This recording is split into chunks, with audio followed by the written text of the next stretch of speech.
SSC অর্থাৎ school service commission 2016 যাদের চাকরি চলে গেছে, আমি এর আগের ভিডিওতে বলেছিলাম যে এরা কি যোগ্য না অযোগ্য, প্রশ্ন করেছিলাম।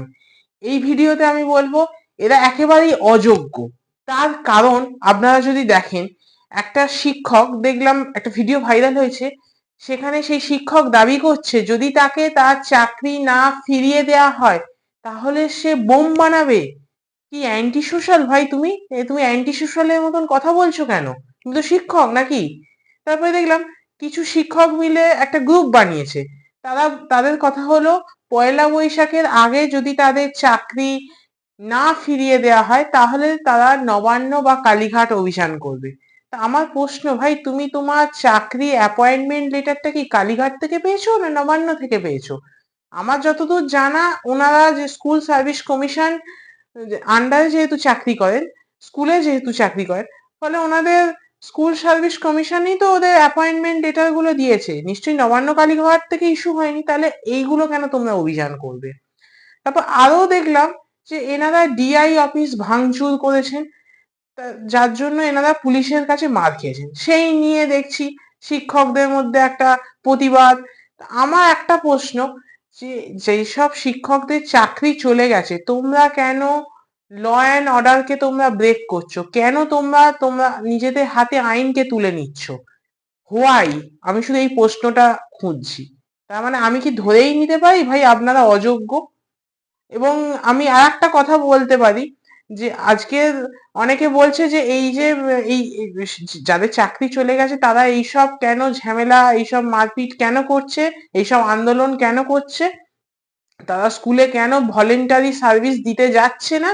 তার কারণ তাদের স্কুলে গেলেও তাদের তো স্যালারি ঢুকবে না, তাদের তো চাকরিটা চলে গেছে। তাহলে আমি এই সূত্রে একটা কথা বলে রাখি, আমরা যদি সিক্সটিস বা সেভেন্টিস এর দিকে যদি চলে যাই তাহলে তখন দেখবো শিক্ষকদের মাইনে খুবই কম ছিল এবং তাদের 6 মাস 7 মাস পরে একটা অ্যালটমেন্ট হতো। তখনও তো শিক্ষকরা তো নিশ্চয়ই শিক্ষাদান করেছে, তখন তো শিক্ষকরা রাস্তায় আন্দোলন করেনি বা স্টুডেন্টদের পড়ানো বন্ধ করে দিয়েছে, এরকমও কোনো ইতিহাস খুঁজলে কিন্তু পাওয়া যাবে না। কিন্তু তখনও যদি দেখেন শিক্ষক মহাশয়দের ঘর সংসার যেমন ছিল তেমন তারা শান্তিতেই তারা বসবাস করেছেন। তারা এরকম ভাবে বোম বানাবো, এইভাবে অভিযান করব, ভাঙচুর চালাবো, কোনোদিন কোনো রকম খারাপ কথা বা তারা কোনো রকম খারাপ কাজ করেনি। তোমরা কেন করছো? তার মানে আমি কি ধরে নেব ভাই তোমরা অযোগ্য? এই সূত্রে বলা ভালো, আমি আগের ভিডিওতে বলেছিলাম যে ভাই তোমাদের যদি একটা এক্সাম দিতে হয় তাহলে এক্সাম দিয়ে দাও না, তাহলে তোমাদের যোগ্যতা তো প্রমাণ হয়ে যায়।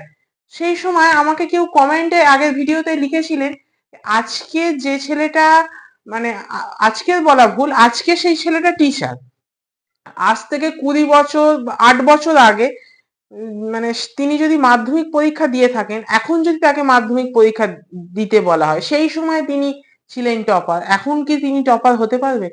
আমি এই সূত্রে বলে রাখি অবশ্যই হতে পারবেন। কারণ আপনারা যদি দেখেন আজ থেকে 10 বছর আগে বা 8 বছর আগে মাধ্যমিকের সিলেবাস যেটা ছিল, আজ থেকে 20 বছর আগে মাধ্যমিকের সিলেবাস সেইটা ছিল না। তখন আজ থেকে 20 বছর আগে, আমি যদি খুব ভুল না করি, মাধ্যমিকে ক্লাস 9 10 মিলিয়ে মাধ্যমিক এক্সাম দিতে হতো, প্লাস মাধ্যমিকে বাংলায় ধরুন ফার্স্ট পেপার সেকেন্ড পেপার, ইংলিশে ফার্স্ট পেপার সেকেন্ড পেপার, এইভাবে তখন মাধ্যমিক পরীক্ষা মারাত্মক টাফ ছিল। যদি দেখেন তার পরের 10 বছর, অর্থাৎ আজ থেকে 10 বছর আগে, তখন কিন্তু ক্লাস 10 কে বেস করেই মাধ্যমিক পরীক্ষা হয়েছে। সে তুলনায় দেখতে গেলে অনেকটা ইজি। এবং এখন মাধ্যমিক পরীক্ষা যদি দেখেন, মাধ্যমিকের সিলেবাস অনেক সহজ, অনেক ইজি, যার ফলে যদি সেই সময় কোনো ক্যান্ডিডেট যিনি টপ করেছিলেন, এখন যদি তাকে একটা একটু সার্টেন টাইম দেওয়া হয় এবং তাকে তিনি যদি এখনকার সিলেবাস গুলো একটু দেখে নেন, নিশ্চয়ই অনায়াসে উনি টপ করতেই পারেন। এর জন্য মানে এই সব কমেন্ট করার তো কোনো মানে হয় না। এই সব কমেন্ট গুলো কারা করে? যারা অযোগ্য হয়, সহজ কথা। ফলে আমি একটাই কথা বলবো, প্লিজ আপনাদের আপনাদের উদ্দেশ্যে আমি করজোড়ে প্রার্থনা করছি যে গভর্নমেন্ট থেকে যেমন আপনাদের বলা হয়েছে যে আপনারা স্কুলে স্কুলে ভলেন্টারি সার্ভিস দিন, তেমনই স্কুলে স্কুলে চলে যান। আপনাদের চাকরি গেছে তো কি হয়েছে, স্কুলে যেতে তো নিশ্চয়ই কোর্ট বারণ করেনি, চলে যান ভলেন্টারি সার্ভিস দিন। তার কারণ আমি এই জন্যই বলছি, তোমরা শুধু 26,000 লম্পঝম্প করছো। মনে রাখবে তোমরা কিন্তু যে এক্সামটা দিয়েছো সেই এক্সামের টোটাল ক্যান্ডিডেট কিন্তু 22 লাখ। তাহলে 26,000 যদি তোমরা চাকরি পেয়ে গিয়ে থাকো, তাহলে 21,000, মানে সরি, মাফ করবেন, 21,74,000 ক্যান্ডিডেট কিন্তু রাস্তায় পড়েছিল। তারা দেখেছিল যে তোমরা 26,000 কিভাবে অন্যায় করে চাকরি পেয়েছো। তারা কিন্তু কোনোদিন কোনো মারপিট, তারা কিন্তু অনেক কিছুই মনে করলেই করতে পারতো, কারণ সংখ্যাটা তাদের বেশি, কিন্তু তারা করেনি। তারা আমাদের বিচার ব্যবস্থার উপর ভরসা রেখেছে, তারা শান্তিপূর্ণভাবে যা করার করেছে। কিন্তু তোমাদের এই চাকরি চলে যাওয়ার পর তোমরা কেন অশান্তি বাতাবরণ সৃষ্টি করছো, আমি এইটাই তো বুঝতে পারছি না। তোমরা দরকার হলে সৎভাবে আরেকবার এক্সাম দিয়ে নিজেদের যোগ্যতা প্রুভ করে দাও, ব্যাস হয়ে গেল।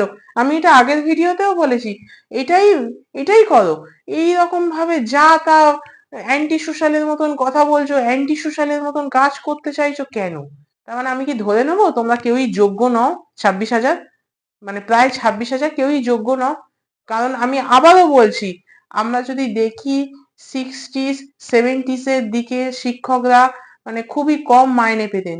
তখন কিন্তু 6 মাস 7 মাসে কি একটা অ্যালটমেন্ট হতো, কিন্তু তাও তারা শিক্ষা দান করে গেছে। তারা কিন্তু এই জায়গায় কিন্তু তারা কাজে ফাঁকি মারেননি। ফলে এই জিনিসটা কিন্তু তোমরা মাথায় রেখো।